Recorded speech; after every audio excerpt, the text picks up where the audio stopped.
You've heard the saying, build it and they will come. Well, the Midtown Scholar proves that saying to be true. Located on 3rd Street in the Midtown section of Harrisburg, the Midtown Scholar has become one of the most successful independent booksellers on the East Coast. The man behind the success of the Midtown Scholar, owner Eric Poppenfuss, has created a business oasis here in the Midtown section of Harrisburg, an oasis that is leading to a block-by-block renaissance and that has created an arts corridor reconnecting the Midtown section of Harrisburg with the vibrant downtown scene. Sound interesting? Let's find out more about the Midtown Scholar. Eric, thanks for making some time to talk with us today. It's a pleasure to talk with you. Thank you. The Midtown Scholar has had a huge impact on this neighborhood. Tell us a little bit about that. My wife and I moved to Harrisburg over a decade ago, just fresh out of graduate school. We were thinking about becoming teachers. We had no money, but we had a great education. We bought a little Victorian row house, and the whole book business came about on our 3rd floor. We slowly filled it with books, and we began experimenting at that time with selling books online. This was right at the beginning of Amazon and of other online retailers beginning to sell used books. And it grew. It suddenly filled our whole house. And eventually we needed a space, and we moved out here to Midtown, a little way up the street in what was the old Midtown Post Office building, and that was our first store. It was a very humble store, had the offices for the internet business on the 1st floor and a walk-up shop, classic shop. And it was based on sort of our experiences as graduate students in New England and in San Francisco and Baltimore and New York, going to some of the great amazing used bookstores that many of which have sadly closed since then, but were really part of the attraction of visiting these places at that time.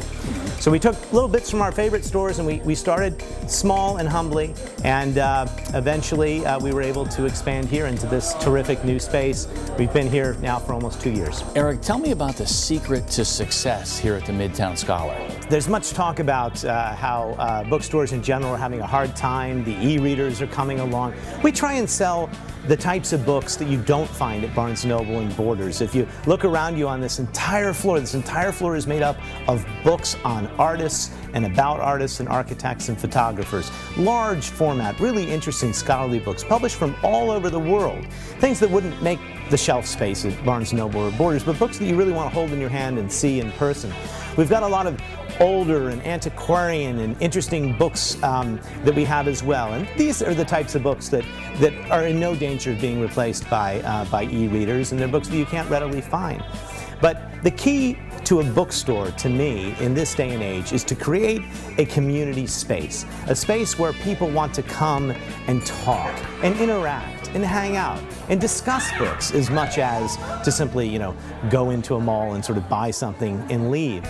And I think that's been the key to our success. We've created essentially a 3rd space in the community, a space where you can get a coffee, see an art exhibit, listen to live music, have a book club or a sewing club or a writing club, engage in all sorts of different activities, and we are now in the heart of the new sort of Midtown district in Harrisburg, which has always been here, but has really shown a great renaissance and rebirth over the past few years. Yeah. We're directly across from the Broad Street Market, and we're in a renovated building that used to be an old movie theater. This used to be the Broad Theater, and people remember coming here back before World War II. Eric, tell me a little bit about the clientele that you serve here at the Midtown Scholar and the importance of the business here to the local neighborhood. We obviously cater to people from Harrisburg, from Dauphin County, from all of central Pennsylvania. And we have a lot of locals and a lot of regulars from both shores here. But part of our strategy has been to position ourselves as a tourist destination. Our major marketing campaigns are on the Pennsylvania Turnpike. If you go to a hotel in Lancaster in the middle of Amish country, you'll find our brochure. You'll find it in Baltimore. You'll find it in Philadelphia.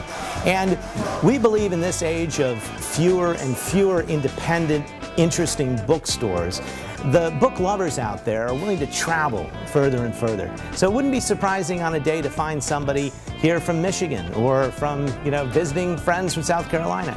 We are, after all, at Harrisburg, a transportation center. We're very close to the Turnpike, close to 81, close to 83.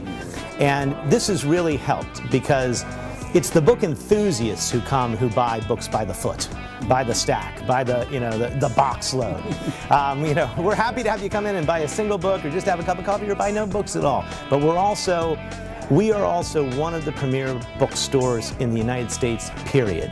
And we've sold over 1 million books, online since we started here a decade ago, both online and in the shop. And people know us. People, every time they've bought a book, they find the address, they come to our website, they learn more about us, and they want to come in person. So we have loyal customers that have been buying from us for years that will drive long distances, cross country, make it a part of their plans to come visit here at the bookstore. Now, you've created a really successful model here at the Midtown Scholar. Give me just a couple of components of that model.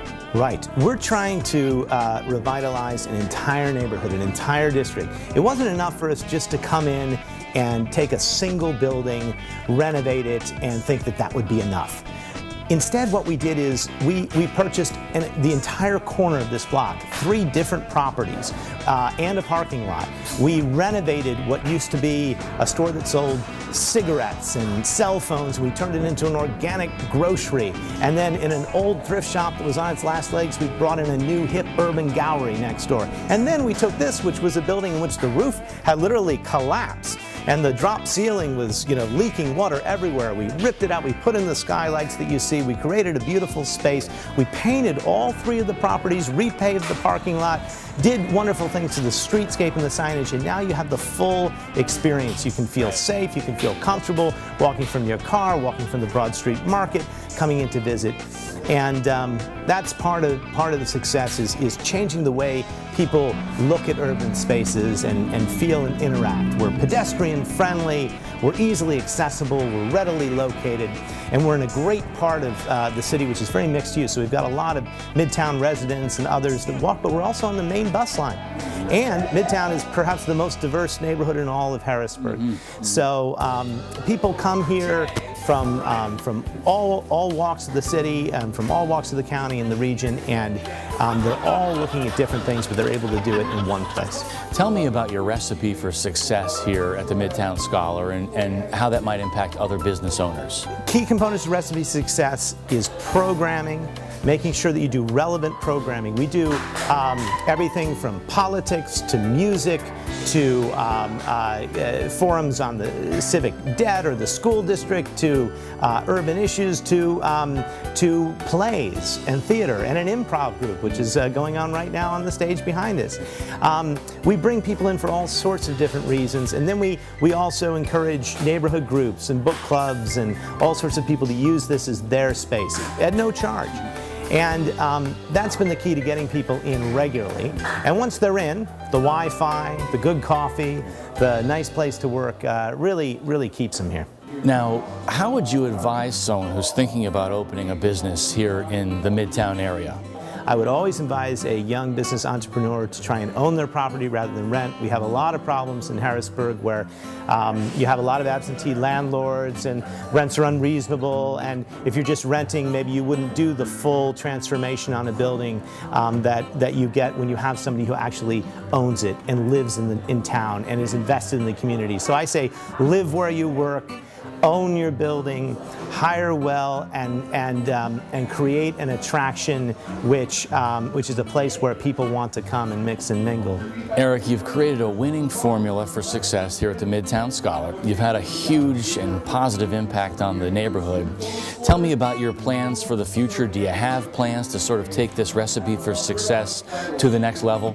Yes, I'm running for Dauphin County Commissioner, and I'm doing that because I feel that the key to revitalizing Dauphin County is creating jobs and inspiring people to know that that this city and this region can really bounce back from the sort of economic precipice that we're in. You know, when we built this bookstore, it was in the midst of the economy imploding and collapsing, and yet we knew that if you did something well, and you had a vision and a mission that that people would still come.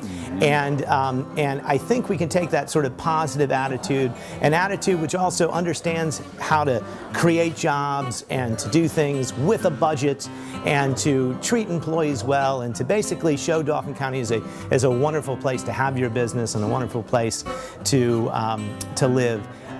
We can really take Dauphin County to the next level in terms of revitalization. So it's moving from business to the larger political arena, but it's applying to politics the same lessons that I've learned in business. And we need more of that.